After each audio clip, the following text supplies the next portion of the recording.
Yay. Yeah. Okay, so welcome back to Everything from Nothing, and this week we're joined by Shawn and Cathy from the Yukon, from Ontario, from where? From Yukon, Canada. Canada, yeah. Yukon, am I like completely sorry for my ignorance? But why did is a part of Yukon in America or something? Am I just No, completely it's off? next to Alaska, Okay, and it's really close to it. but it's in Canada. It's Okay. next to Alaska. Yeah. Oh, Okay. and did you start off in the Yukon? No. No, in Northern Ontario. Okay, yeah. And right back at the start, I was kind of looking at your thing with mushrooms. You were mushroom. Yeah, Was your first business, wasn't it? we went from Northern Ontario, Yeah. exploration. Then there was a big market crash, Okay. so everybody was out of work.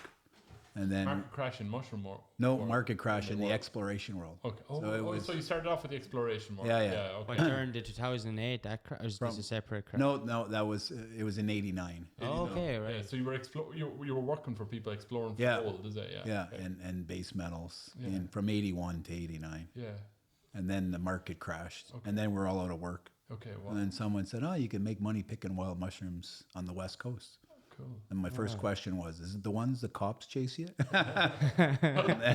And they said, "No, it's for the gourmet, for the Japanese and European markets." Yeah.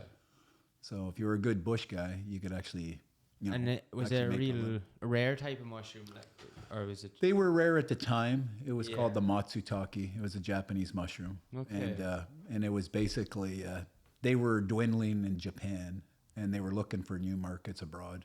And Canada was one of the first ones, but since then they found them almost all over the planet, Okay. Oh, wow. from Morocco to Mexico to basically to China. So Wow. So you guys hadn't met each other yet, had you? No. No, because I'm not from Northern Ontario. Did you meet? You told me at a crossroads or something, or met a strange meeting. On a street corner. Well, you told me that before. That story before how you met. What happened? Yes, it was in '92. I had been living in the city. I came from the east coast of Canada, but I'd been living in different parts of Canada. I'd been living in Toronto at that point and decided it was time to leave. So I left with some friends to go to the Yukon, but did a motorcycle trip all through the States first. Do what kind of trip? Motorcycle. Oh wow. Yeah, Cool. and then ended up in the Yukon. Didn't know what I was going to do for work yet, so didn't want to go back into business and banking and things like that I'd done. Yeah. So along the way to the Yukon, I had picked sage, which is a wild plant that grows.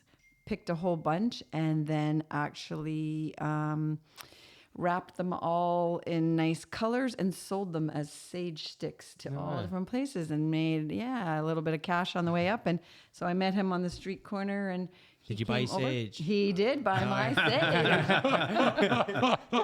He bought my product.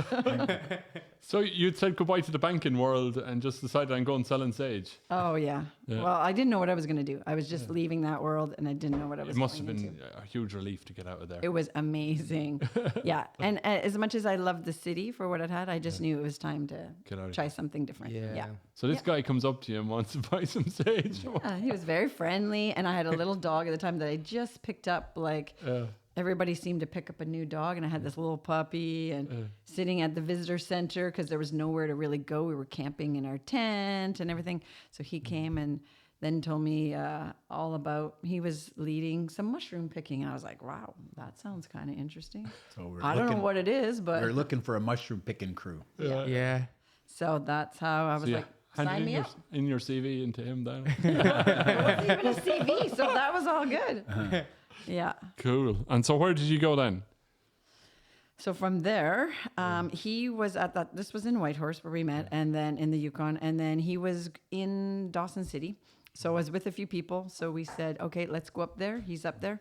And I kept trying to get a hold of him. At that time, really, nobody had cell phones. I think I might have had used a payphone at the time. Yeah. So I was trying to call him at this number, which was kind of an office that he was working out of because he was doing the first commercial harvest of morel mushrooms.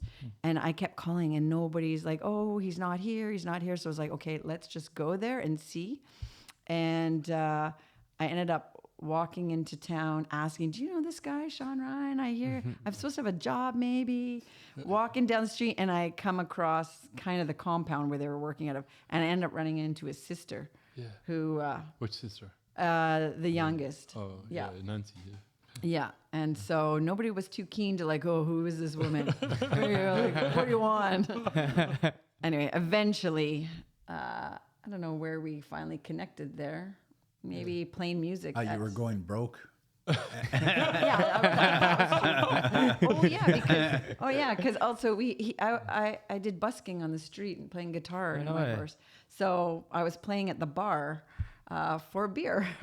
And so I kind of told some people, hey, you know, I'm going to be there. If you know that Shawn Ryan, you should tell him to show up. So a few people did. Anyway, he came.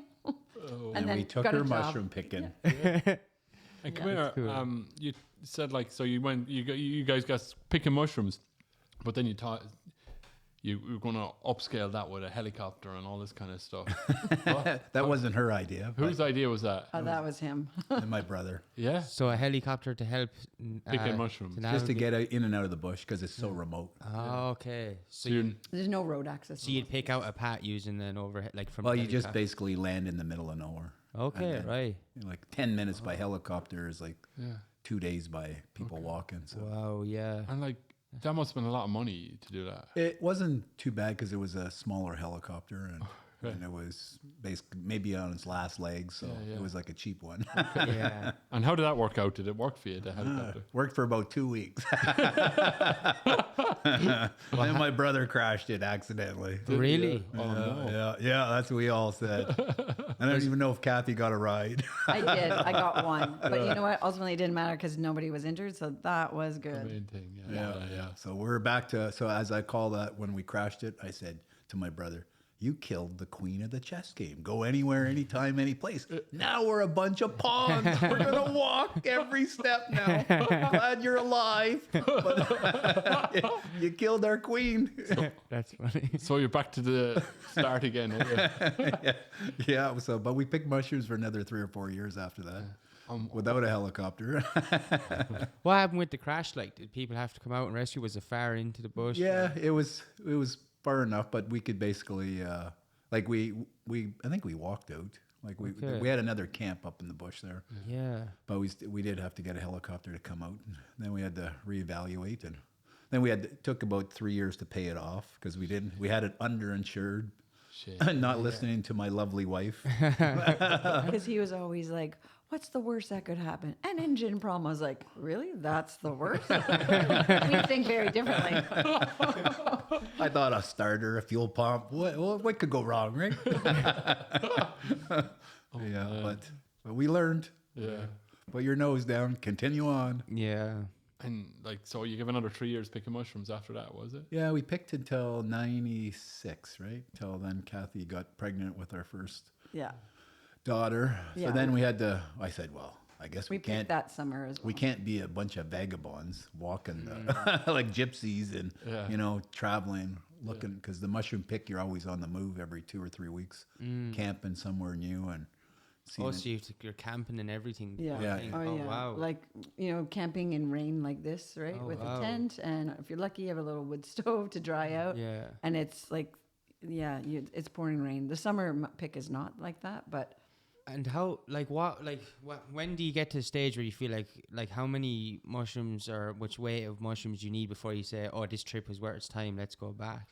Well, it's a different business. They actually buy the mushrooms from you in the bush. Oh. And it's kind of like a carnival, like a Okay. circus.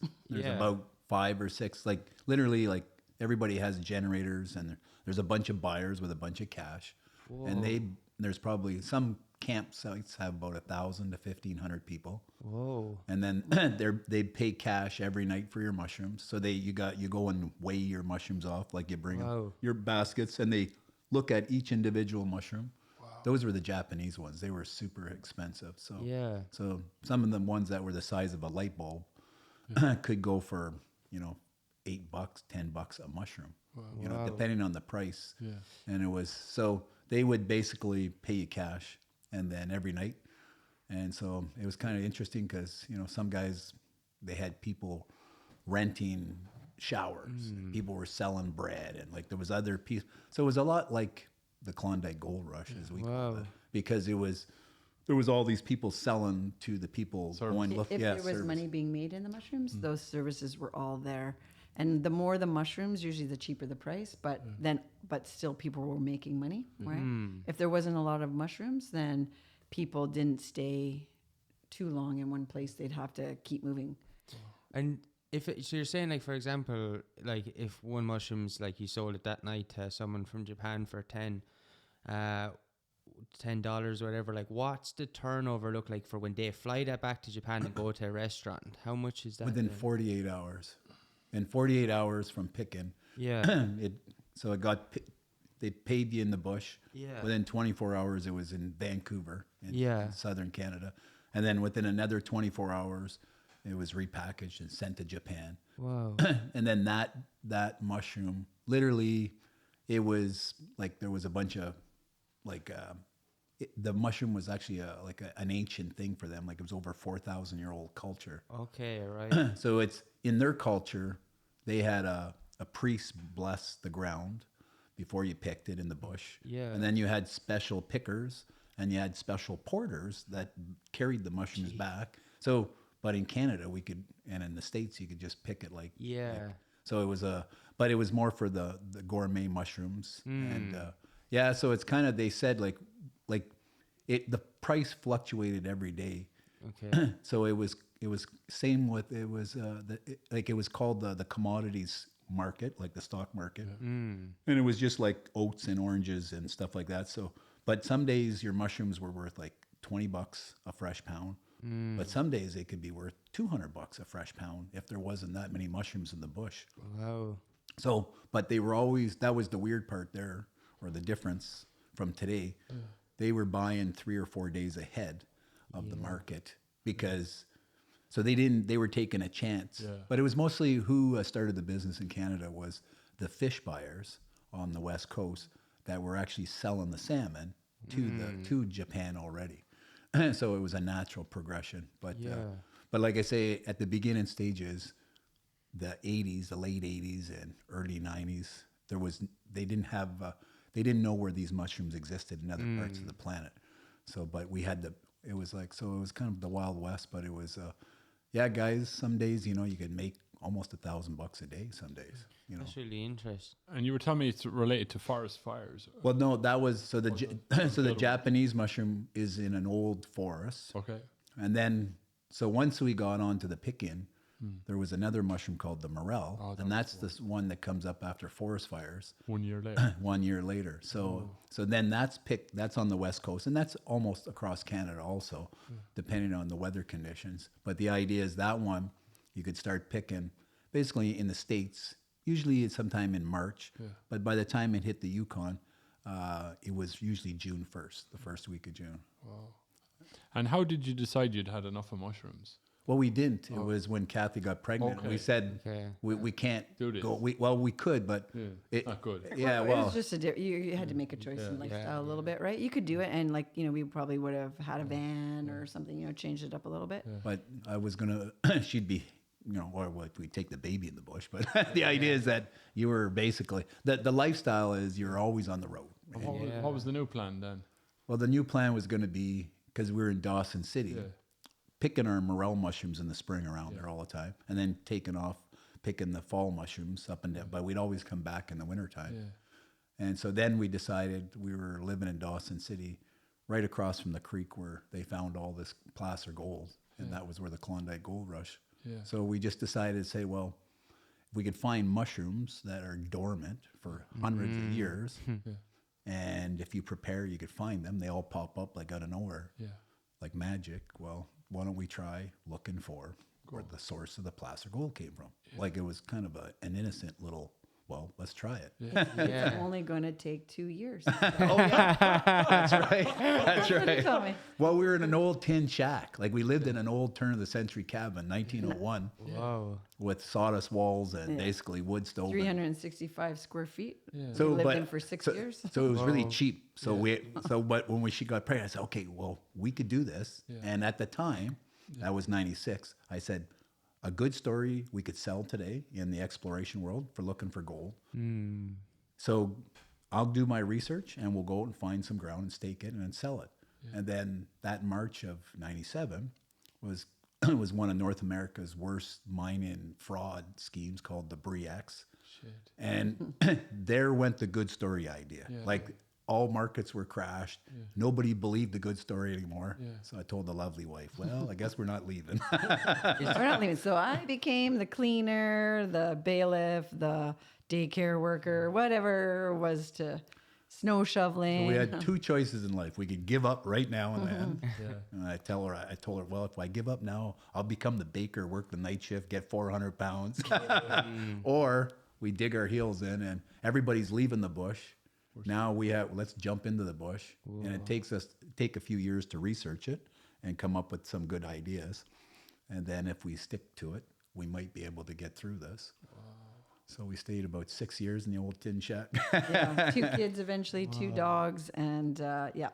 So the place got smaller. And Well, everybody fought over the kitchen table. yeah. He left his maps out at night from doing work. The kids would color on them the next day, kind of thing.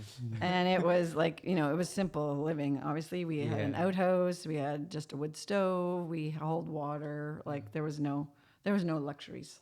Yeah. And how many years did you do that? 6. 6 years. And what happened that changed? Like, We made a little bit of money picking mushrooms. Yeah, we made a little bit of money picking mushrooms, and I started going, okay, it's time to look for a place. And so we found a fellow down the road who had 2 little cabins. He was gone to the bush. The guy agreed to sell me the cabins with a little bit of cash and some shares and things like that. And while he was gone, basically this fellow and another guy we hired came in, took the 2 12 by 24 cabins, put them together, bolted them, knocked out the walls, and made a little house. oh, Lovely. And then she invited me. I said, it's got electricity. And he was like, what, electricity? No, It's going to cost us too much. and and electricity was so cheap compared to running a generator. It was crazy. Yeah. No, because even to like plug in your car at minus like whatever, in the old shack, we had a generator, but before that we used coal. We used Coals in the gold pan. Yeah. In the metal gold pan. We'd put it Take underneath coals the out oil of the wood stove and then put it in a metal pan and stick it under your. Whoa. Well, and as long as you didn't have an oil leak, yeah. didn't catch fire. your car didn't catch fire. Jesus. So that'd take a few hours to heat up that way, but yeah. Especially at minus 35. Or So, the first time we came across you guys, even though we're related, is we had a cousin in America send us, was it the New York Times or something? New York Times magazine. New York Times, and Shawn is on the front cover. Yeah. And Oh, yeah. our cousin in New York said, "Oh, Dan, this is your other cousin." On the front cover of the New York Yeah, Times. yeah. Whoa. Haven't discovered gold or whatever, and Yeah. this big article about that. How do you get from that little shack to the front of the New York Times? What happened in the meantime? Like, Well, what? we kept prospecting. Yeah, we just put our Kept head going. down. Yeah, we just put our head down and said, okay, this is what we got to do. And that was 6 years. Well, we did that. No, we went from 96. You didn't make any money until 2002. Yeah, And then, ironically, where we were in 96, prospecting. prospecting, Yeah. that was about 100 miles upriver. Yeah. We staked some more claims up there in 2003. Yeah. And then made a discovery in 2004. And then from there, a company optioned it out in 2007. Yeah. We had a kind of a crook before that, but we got through that guy. And then we get the project back. And then by 2007, we optioned it out again. And in 2008, they drilled a discovery hole. Wow. That was a crazy good intersection, about 50 meters at 3 grams. And by 2009, they drilled a hole behind that one, and it was 100 meters of 3 grams. So that was one of the better discovery holes. So what does those numbers mean? Sorry, is it like that every 100 meters you're finding 3 grams? Or No, what you're doing is, in the gold world, if you find 5 meters of 3 grams, that's not a bad hit. It's good. Okay. So it's basically, so what you're looking for is, so deposits are just that's what the business is really about at that point is drilling a pile of holes. Every 50 meters, you drill a hole. Okay. And then you're looking to see, is that a tabular deposit, like ore body? Is it a tabular shape or is it a skinny vein? Okay. Is it thickening out? And this one was getting wider. Yeah. And there was some really good people that were behind it that knew how to drill it real quick. So by the end of the season of 2009, they had about 130 holes into it, and they had well over 1 million ounces. Wow. So they got bought out right away by a bigger company. We call it a major mining company. Yeah. So then we got paid out real quick, and we had enough money to start central heating and everything. What? Yeah, to move to Whitehorse, and we kind of left. Like we still got a place in Dawson, but we ended up moving to Whitehorse in 2010. And then, but the idea was that was the beginning of But we had made a few other discoveries before that, but they didn't turn into deposits. So. And the thing is, the norm as a prospector is not to succeed. Yeah. And a lot of prospectors, they stake a lot of ground or they do work, but most don't turn into anything. So the fact that we did and it got bought out that quick, that was, that really is what got everybody's attention, pretty much. And then about a year later, we made another bigger discovery. Wow. And that got everybody rocking and rolling at that point. So that's when everybody said, what the hell? This is how, like, who is this guy and how are they finding this stuff? And like, you're a prospector. You don't really have any money. So are you selling the discovery when you find it, or are you digging it all up and selling the gold? No, what we do is our job is to research, find the ground, get some prospective ground, stake it, so then you own it. Yeah. And then it's called an option. And then I option it out. And it's usually a 4 or 5 year option, which an option means is they give you cash every year. It's like a rental. They give you shares in that company, and then they have to do so much work. And if they do these requirements for the next 4 or 5 years, then they get the claims, but you keep a royalty. Oh, wow. And then if they does turn into a deposit ever, then and they're mining it, then you get usually 1%. So you're sort of like it's like sort of nearly researched gambling, like well, we do actually the work even before usually somebody actually options it. Okay. So we actually put our own money into it to actually start proving it up based on his research. Is this what's here? Okay. We do all the legwork first that interests then the company that might do the option or the lease to own. So my lovely wife she was just as much of a gambler. Sometimes we had our last $3,000. Yeah. And from mushroom picking, and we'd say, okay, well, we could stake this now. Yeah. Or that's going to be our full, now we're broke again. Mm-hmm. And that's what she'd say, okay, go stake it. And we'd stake it. And then all of a sudden, boom, there was a good, we'd be able to option it out. Yeah. And then we'd take that money and we double down again. Yeah, we'd then double down and then we never did anything with it other than really, all that was put back into reinvesting into. Yeah, so we never bought anything. It's not like we bought a brand new pickup truck or anything. Yeah. We just go back into the bush again and spend the money. But eventually, at the peak of the peak, we had over 55,000 claims. Wow. So the average, a lot of companies only have 300 claims. Yeah. But we had massive amount of land. Wow. And Cathy was the only one we would go to her because you had to call the claim a name. Yeah. But we had so many claims. I couldn't remember, so I would ask Cathy. I would name them all. So I named them by, there was beer names. There was... what you seen on the table. Or something like that. There was, around one of the creeks, there was named after Mint or Betty's or different things like that. Or sometimes people we knew. But if I named them, I knew where they were then, right? Because he'd be like, what is this claim? Where is this? I'm like, it's over here. We had too many claims. We lost control there. Whoa. Yeah.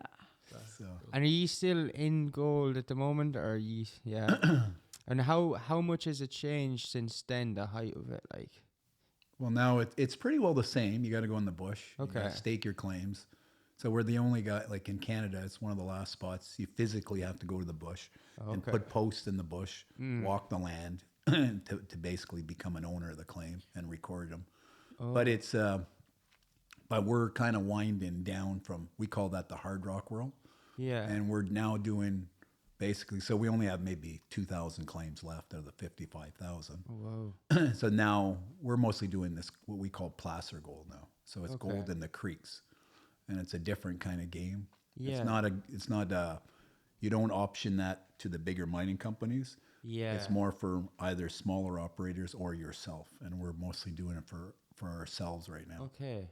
So that way you don't find millions of ounces of gold, but Yeah. if you find 10,000 ounces of gold, it's in your pocket anyways. It's actually, it could be fairly good money. And what, like, with you were saying, so, you know, I'm interested in, like, what's the, like, laws, or, like, who has the rights? Is it just, like, whoever stakes it finds it, and it's as simple as that? Like, Yep, that's it. interesting. Yeah. No, it's a kind of an old law from the 1800s, and it was really designed to draw the prospectors in the 1800s to walk over that mountain into the remote wilderness Wow. and explore.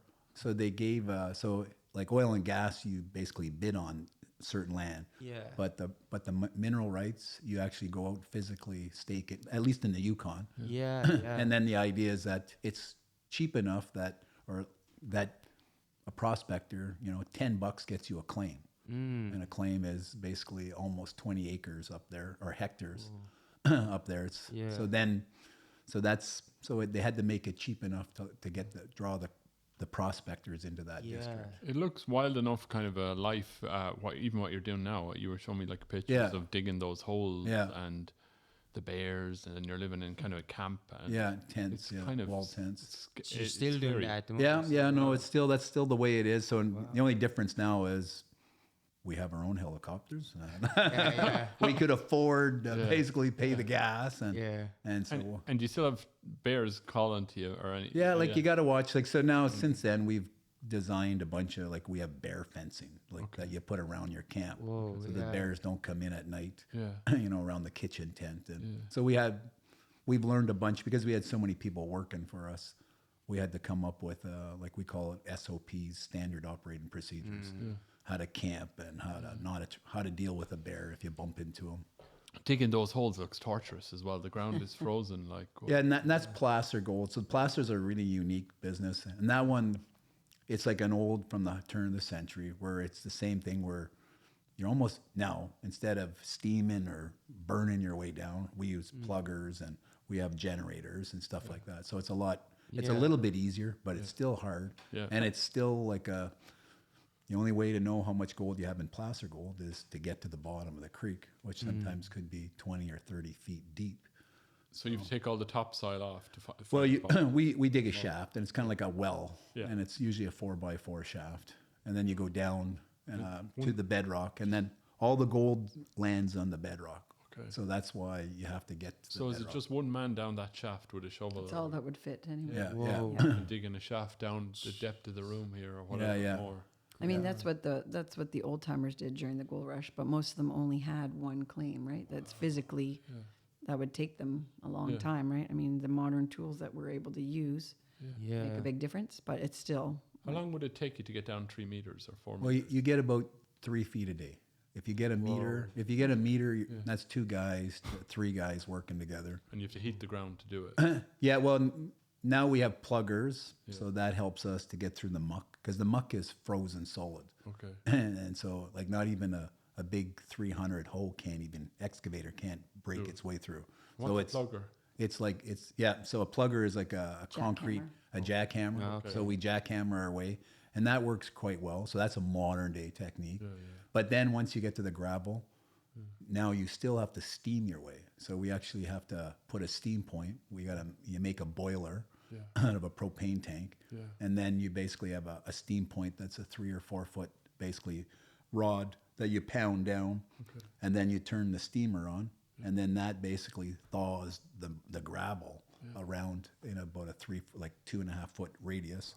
So then you do that, and usually takes about 3 hours to steam, and then you let it sit overnight, and then you muck it out the next day, and then you do it again and again, depending on how deep it is.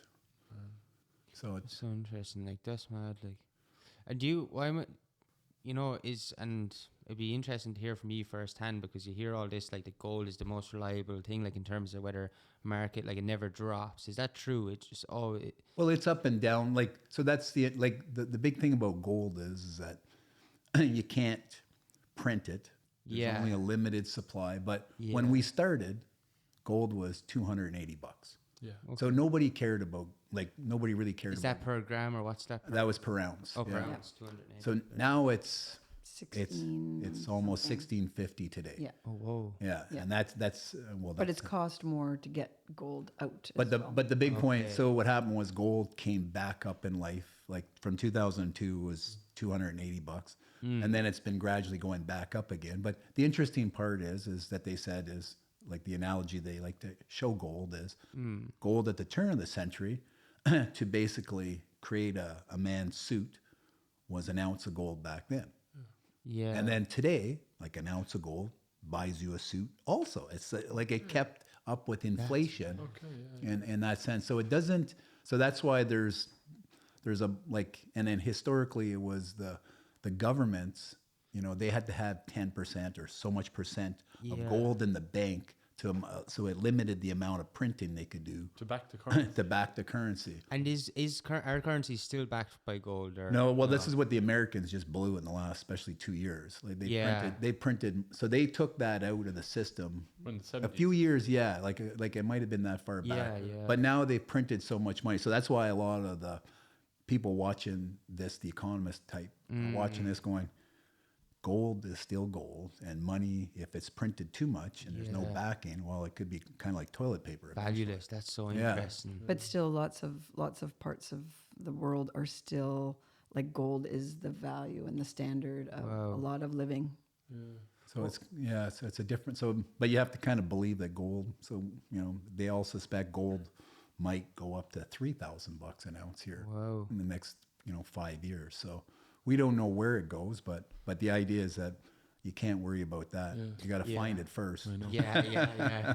But you were it's kind of in your nature to track and find things and all that kind of stuff. Yeah. And, remember your sister told me something about like in your fridge at home when you were a kid there could be anything in it, like water pistols with foxes. Well, I used to trap for a living. Yeah. Right? So then. So what was in your freezer when you were 14? Maybe we should ask his mother. That might really tell the story. Yeah. No, it was. But it was. So that's how I started, was hunting and trapping. But it's the same thing, is it? Well, Is it it's just all the same thing. information? It's really studying the land, right? So whether you're putting the snare and you're trying to study where the fox is going to go, and then, but at least here, like, and that's what was fun about mushroom picking. You didn't have to kill anything to make a living, so you actually picked. You picked the mushroom, and they were paying you mushrooms. And so, literally, like minerals, if you find gold, again, as long as you're a good researcher, and then that allows you to be in the bush. And this is the problem that we're having in our industry. There's not enough people that want to be in the bush.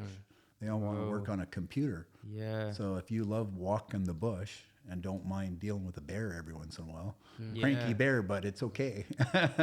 What were you telling me, Cathy, about you were pregnant and you were in a tent or a cabin or something? He went off down the river or went. Oh yeah, well, I was pregnant, about 7.5 months pregnant, and we were about 80 to 100 miles upriver in the middle of nowhere, and it was around this time of year, and ice was forming in the little creeks and eddies, and so I was getting nervous that we're going to get stuck upriver potentially. So we were heading back down finally towards Dawson, and he said, okay, well, let's go visit a friend of ours. We're in they have a little cabin. So They had a wood stove. They had a wood stove. Yeah.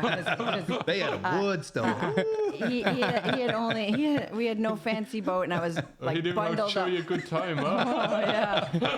Oh, yeah. I had pretty low standards then, eh? Jeez. Heating, huh? So I had like his big winter park on and everything. Anyway, so we were at our friend's place. The next day they said, oh, they're going into town. So I said, okay, sure, I'll get to ride in with your covered boat. No problem. And he ended up he was going to go check out a prospecting area that a friend of ours had said, oh, you should come over and check out eventually. Well, it was a good thing I didn't show up there, because he ran into a very cranky, big grizzly bear. No. And I probably would have had the baby right there. We went head to head. Did you? Oh yeah. Well, what happened with the bear? Well, that bear was a cagey bear. My other friend had his tent. He was paranoid about bears too. Yeah. So he bob wired his tent in like with around the trees, and the bear couldn't get into the tent with all the barbed wire, but he had stuck his arm underneath the bottom barbed wire fence, and his arm was long enough to get into the tent. Jeez. And what he did was he was flicking all the gear outside in a pile next to outside of the barbed wire fence. Wow. So when I showed up, I seen a 20-pound propane bottle fly over the barbed wire. Whoa. I said, someone's in there right now stealing his stuff. Yeah. So as soon as I got closer, I yelled, "Hey!" And this monster grizzly bear fucking stood up and looked at me. And his head was the size of an oven door. Whoa. Yeah, he was an 800-pounder. What'd you say to him? Well, basically, I backed off because I had no gun and we didn't have the dogs at the time. Yeah. So then I ran back to get my gun and then in the boat. And then I knew, I said, this bear's not going to go anywhere. Like he's got a stash. Like he's got a pile of gear and he knows what he's got. Yeah. So he's going to want to get it. So I walked up the trail by about 40 yards, but I had a really small gun at the time. Yeah. So when there he was sitting there like an ornament, all nice, like a teddy bear, looking at you. And so we were about 30 yards from each other, staring at each other. And then I was trying to debate if I shoot him and if I could kill him, I'll fill this whole tin shack where Cathy's at with the new baby coming. I'll fill the whole thing with fur rug. But then I'm going, no, you don't have a big enough gun to do this. Yeah. Well, maybe you do. It's a good shot. So I'm debating, and as I'm debating, the bugger jumped off of his back legs and charged. What? So then I said, holy shit, I don't have a big enough gun. So then I had to shoot. So the only thing I could do is shoot in front of it and kick the dirt up in his face. Yeah. And then he backed off. Then he kind of stood. And then I had to, the only way to get away, like when a bear attacks you, you have two choices, but one of the choices is to bluff it. Yeah. So basically, but you literally have to basically believe it. Go into a different mind frame. Mm. So the mind frame I used when I was a kid, I would turn into the Incredible Hulk. And you just get into that mindset and you just yip and roar and you become mad. And so then the bear is going, holy shit, okay. And so, but I didn't have another bullet.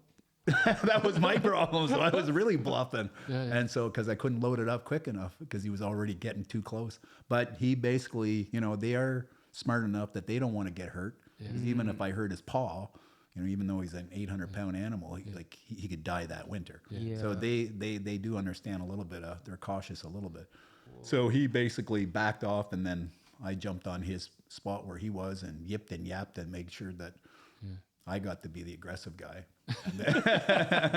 And then I backed off and went and got my buddy's tent who had all this gear. And then we went back up, and the bear had trashed all kinds of places. There was another cabin it trashed. Shit. But these bears at the end of the season they're the big grizzlies that. And they're looking to find food to be able to hibernate, right? To store they're the big cranky guys. So you don't bump into them too often, though. So.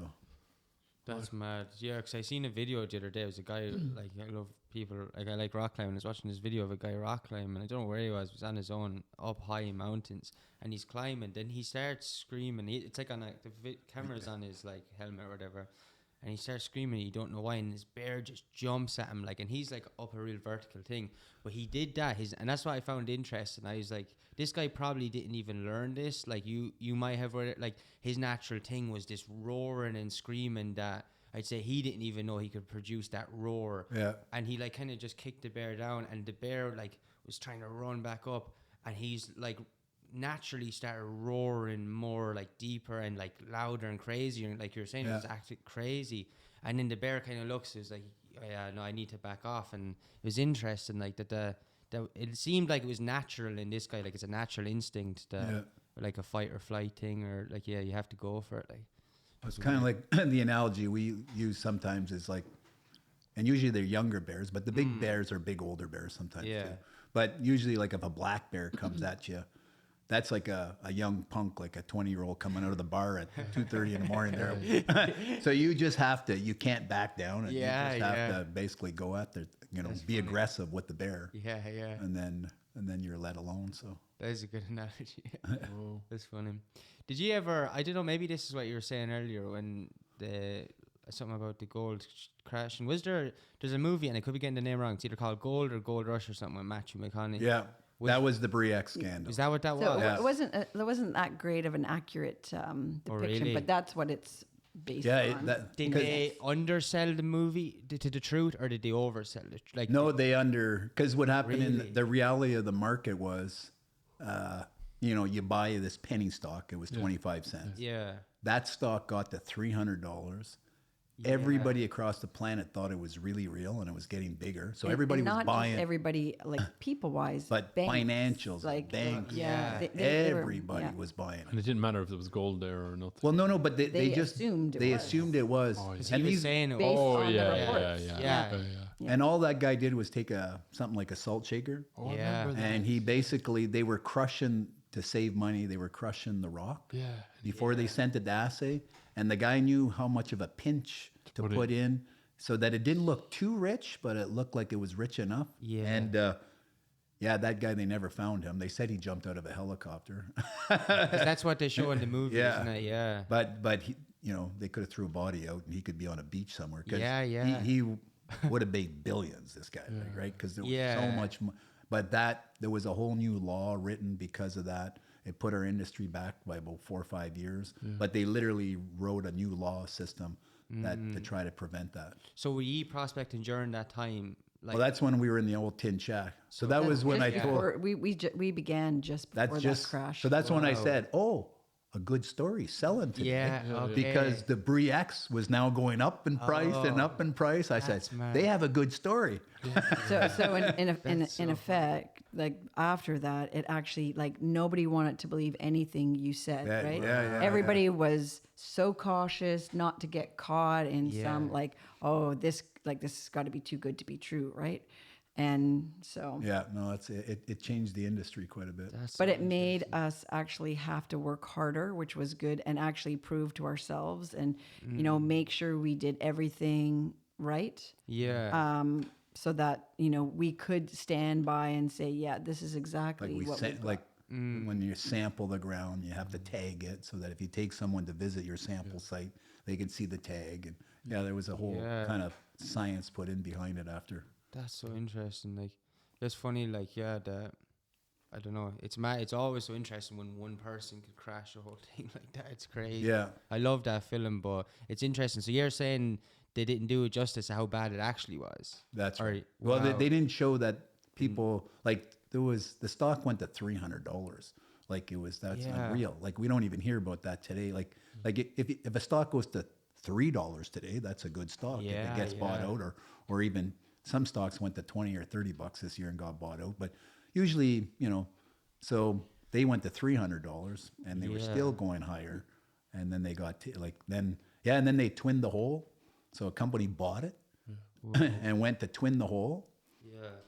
And then they had to come back and say, this is all bullshit. Like, this is really and everybody, no. So the stock went from $300 or more to $2. Yeah. And nobody wanted to believe it. Like, it can't be. No, it has to. That's crazy. And then it was, no. So like that movie, from what I recall, focused more on him Yeah. and Yeah, his kind of sad story, Yeah, whatever, yeah. and not really about how much they fooled and pulled in, Yeah. like I say, from investment like houses to banks to teachers' pensions and things had this So I in think their that's portfolio. probably it. They show a few meetings with these big gold, other maybe people who invest in gold specifically, but they don't show like I said, the knock-on effect of the world, the butterfly effect. 'Cause I had no idea. They just talk about at the end, how affected the gold industry, not the world. Yeah. I didn't know that. That's crazy. Yeah. Yep. So we couldn't. There was my excuse. A good story. We're staying in the tin shack. That Get some more firewood. added a few more years to the. So the that was situation. that was got you staying there longer. That was Yeah. That's so interesting. Like, that's mad. Yeah. Yeah, it is hard to believe as well. Like you said, if he had because obviously he's smart if he was able to get down to science and convince. But all it those was people, so simple. Really? But it just showed you how kind of Vulnerable. greedy and vulnerable Yeah. people are. And because when it was 10 million ounces is a big deposit. Yeah. They had that thing up to 70 million ounces. People Yeah. thinking it's bigger. So people wanted to throw more money at $300. We're going to put more money Yeah. into it. And like, it was just out of control. And even a lot of people went there, like from these big, funds and everything else, to actually see how things went. And people just weren't asking the question. They were so Yeah. enamored by All the go. this. Yeah, that's is, exactly. This is amazing. Then they didn't actually do their due diligence before, and that's what changed. Is basically after all that, not only did they, write things into law, but everybody then had to have due diligence of, okay, if you say you got this, it was control of the sample. yeah. So the sample, so when I take a rock out of the bush, and then I send it to an assay, I have to basically, if you're now working for a company, for yourself, it's easier. But if you're working with a company, they actually have to, when they put it in a bag, they have to put it, let's say, in a rice bag. Yeah. They have to put a zip tie with a security seal on that, so that nobody tampers with that when it's sent to the lab. And when the lab gets it, they say, okay, we got it. Security seal is good. So there's a whole protocol because of stopping people from, they call that salting. Yeah. That's what they called it in basically. And that was an old thing from like the placer world. Like it was easier to salt the claim and try to sell it. And there was all kinds of tricks, like, cause it's placer gold. Yeah. So a guy, if he's taking a pan of gold Anything cool. and you want to salt it, the guys, what they would do is they put their gold in a cigarette. And they'd be smoking their cigarette above the pan, and the ashes would drop into the pan. And then lo and behold, there's a bunch of gold. Wow. And then the guy's standing there watching, but he didn't clue in that the ashes that fell in, that was the guy salting the pan of gold. So cool. Yeah. That is funny. That's mad. Yeah. And do you know, is there gold in Ireland? Should we go out looking? There is up in Northern Ireland. Okay. They actually made a nice discovery. And I think it was 6 million ounces Whoa. by Is it the Dalradian? Dalradian. That's who made it, the discovery. Yeah. And that was about 10 years ago. They made a good discovery. So they're probably still digging up there now. And so, Well, I'm not sure if they turned it into a mine yet or not. Okay. Yeah, we're not 100% yet, but So is there there- is gold. Yeah. So is there a bit of process of it being sold around before someone sort of acts on starting to dig, or how does Well, what they normally, so I'm not sure if someone bought that deposit. Okay. Like, and usually that's what happens. So what we start is a prospector like me, Yeah. stakes a claim, makes a discovery, Yeah. and then he options it to a junior. So there was the Dalradian. I think that might have been what the company was called too. Yeah. And so those guys basically drill it off, go to the market. So they have shares they sell, and then they get higher in price so they could get more money when they sell you a share to put in more drill holes. And then once they outline a deposit, usually eventually a major mining company like Teck or someone like that, or a Newmont comes in, and then they buy it, and then they put in a ton of money into it to develop it. So so we're all a bunch of spokes in the wheel. Yeah. And so, we're the prospectors, so we're at the bottom of the highest risk and basically the. But without those people, it's difficult to find anything, right? It's got to Yeah. start somewhere. So it's Yeah. it's a different business. So, but our big point right now is, as the world goes, we're now so dependent on metals, and so now we're talking about gold, but we have zinc and lead and copper, and if we're going to electrify the planet here, try to go green. Like right now, the biggest problem we're going to have going green here is there's not enough nickel on the planet to do this. And so there's only a specific style of nickel that you can make these nickel lithium, cadmium or cobalt type batteries. So there's not enough, like right now, that's our biggest problem in our industry, is there's not enough people looking. And we have a lot of, environmentalists that don't want you digging stuff up in their backyard, but we literally don't have enough nickel on the planet right now to so interesting. go green. So even though double-edged everybody sword, like the environmentalists don't want you digging, but the environmentalists Want need you digging as environmental. well. Yeah. Yeah, So they want the electric cars and everything. They want Because a They're not clean allowed to dig. environment. That's so interesting. because in our 30-year career now, basically we started looking for whether it was copper or lead zinc in the top like 100 feet. Yeah. Now we're down looking for stuff like this in most parts of Canada or the world, down 1,000 to 1,500 feet. So it gets harder and harder to find. Yeah. And now we're just ramping up that we need more metal than we've ever, because now everybody's got a cell phone and a computer. And then if we do want to go green, well, we're toast. We don't have enough metal. Like, and it takes sometimes 10 from a discovery to a mine. It'll take 20 years. So if you're not out looking right now, thinking 20 years ahead. So we're in trouble right now because there's more people on the planet. We got more hooked. Like, 100 years ago, you were happy with an axe, a metal axe, a saw blade, right? That was life. That helped you. That was the iPhone of the day. And now you need all this metal, and now it's further down, and all the easy deposits got found on the planet, and now we need the metal. And lots of metals not renewable, right? Yeah, like zinc, you use it, you lose it. Why is that? Because it's galvanizing. It's kind of a product so it's not like copper. You could recycle copper quite a bit, but the biggest problem that we're going to have with these EV type vehicles is recycling the batteries. And they're having a hard time with that. So it's so it's not a unlimited supply. There's it's very limited, some of this. The other thing you were saying about you're trying to be kind of sustainable about how you get up your own gold and have an ethical kind of carbon neutral kind of a situation. Well, you got to start thinking that way, right? And that's so if you can think that way, and that's what you should think about environmentally friendly mining. And there is methods to do this. So that's what we're putting a bunch of research into, how to, just in our own little way of placer, if we could go looking for this placer gold and mining it, how do you do it more, thinking that long-term effect? Sustainable. Cool. Very good. That's so interesting. So anyway, you're back in Tip, back in your roots. We're back to see who were them relatives that sent us a fax. Which side? I'm actually confused. Which side are you related to? My dad. No, but Shawn. They're Shawn. Shawn. Okay. And my family's originally from here too, but I haven't found them yet. From Tip or Ireland or? From Ireland. We reckon she's related to Haley. Her name is Wood as well. Oh no way. Maybe. All right. Yeah. That's right. Yeah.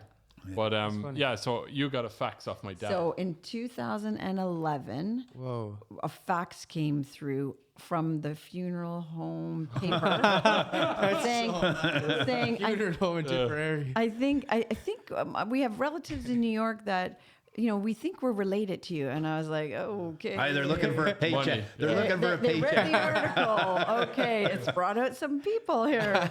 Anyway, I kind of put it aside, and then I think Put in the maybe bin, I did. All right, I did. And then maybe it was almost a month later, I got another one. I was like, okay, wait, this has got to be something to this. So I called. At that time, it would have been your dad, and I was like, hello, what is this? Anyway, and then he explained, like, oh, we have family here. They saw the New York Times. Everything related.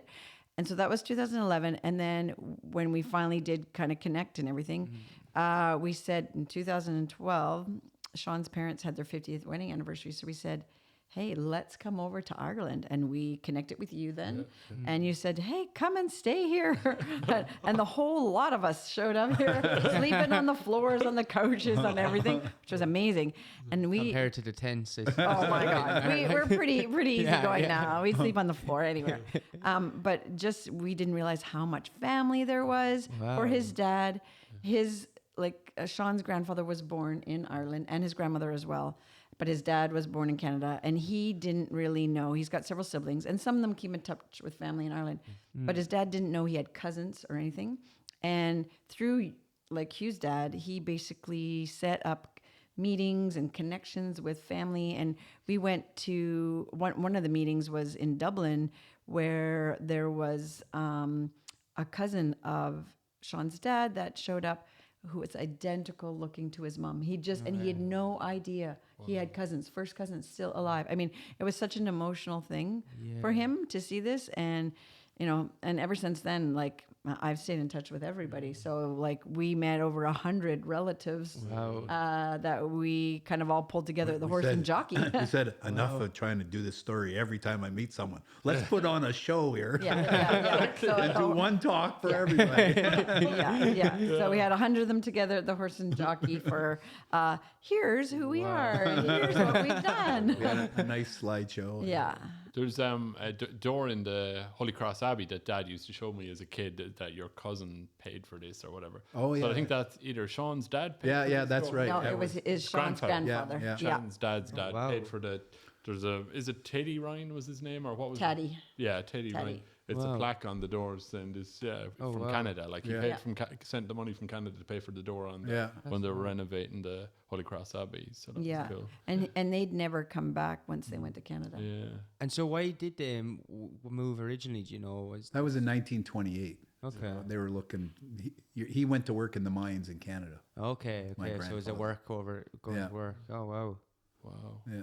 So it was in your blood anyway. Yeah. Well, that's like so. Yeah. Well, so all my dad's brothers, everybody worked in the mine. Dad worked in the mine. So that's kind of in Northern Ontario. There was a bunch of mines there. Wow. So everybody worked in the mines for their career. Wow. That's cool. And that's exactly how I got in, because Dad said, "You're not going to work in the mine. We're going to put you in the bush working for the mine, though. But not underground. But not underground. You're going to go work for the exploration team." Oh, that's good. So that was kind of pretty well what launched my career. Wow. Pretty cool. That's actually amazing. Very good. God, I'm actually fascinated by that. We finish up now as well. Nearly an hour. How is it? Do you ever because you've been on the front page of the New York Times, but were you ever on the biggest podcast in the world? I think we have now. What was it like doing have you ever done it before? You've probably done loads of interviews and stuff. Yeah, like we had. Yeah. Well, now you knew you made it when you got on this one. This is the best. No, but it's kind of. But that was the cool. Like really, at the end, it was like we kind of lived the dream in a sense from being broke. If you've ever seen the Beverly Hillbillies, we kind of really felt we were like the Beverly Hillbillies. Like, we lived really poor. We had nothing, and then suddenly, like, we could afford a house, and just we went from like something to nothing. Twice we were down to $5 to our name. Twice. Yeah. One time I got a speeding ticket, and I asked the judge. It was only $40. Yeah. Can I pay this in installments? The judge threw it out.